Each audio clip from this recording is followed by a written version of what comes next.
Арыстан, қасқыр және түлкі. Халық ауыз әдебиетінен.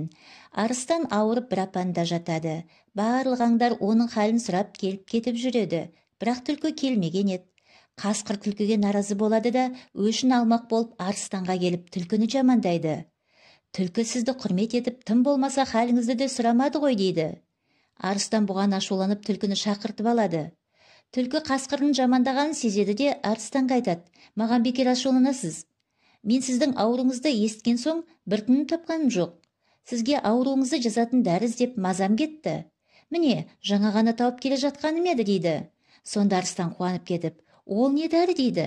Түлкі айтады: "Егер де қасқырдың терісін тірідей сыпырып алып, жылыдай жамылсаңыз" дей бергенде, арыстан сөздің аяғына шейін тыңдамай, қасында тұрған қасқырдың терісін бас салып сыдыра бастапты. Түлкі сөзін аяқтамастан күліп шығып жүре беріпті.